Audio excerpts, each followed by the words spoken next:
網上有好多媒體話，伊朗嘅內部早已經被外部勢力滲透得千瘡百孔。到底具體係點呢？首先係反間諜部門本身就被境外勢力控制。伊朗嘅反間諜部門名字叫做反摩薩德特勤隊，意思就係反以色列情報同特殊使命局嘅特勤隊。但居然從負責人到數十名成員，全部都係摩薩德嘅特工。上邊一叫內部清查，呢幾十個內鬼就進行破壞清查行動。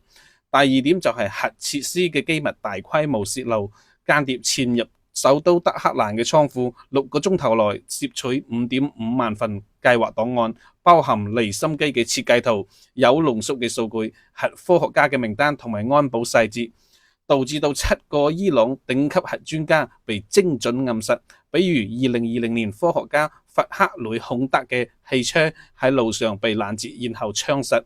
講明咗安保細節已經完全被掌握。第三點就係喺4日之前嘅空襲入邊，革命衛隊總司令薩拉米、總參謀長巴蓋里等等8名高級將領都喪生，就係因為地下指揮中心位置同埋住宅嘅平面圖被內鬼出賣咗。2020年1月份，外號伊朗間諜王，佢係一個能夠左右中東局勢嘅反美中將，喺伊拉克機場被3枚導彈擊中，屍骨無存。事後發現係治安部隊司令哈桑卡拉米向摩薩德提供咗蘇萊曼尼嘅行程。伊朗革命衛隊壟斷全國60%嘅經濟資源，但係佢偏偏用石油走私資金喺伊拉克嚟建賭場。高官嘅子女有37%喺歐美留學，前任國防部長嘅家屬定居喺倫敦。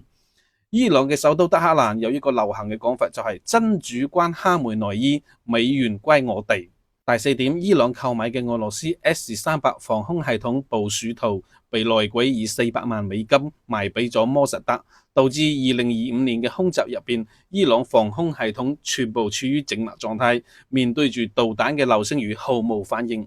最後一點，伊朗嘅70%嘅工業控制軟件係進口歐洲同埋美國。戰爭時期，黑客就可以順利通過後門癱瘓電網，導致到5月16日深夜首都德黑蘭大停電。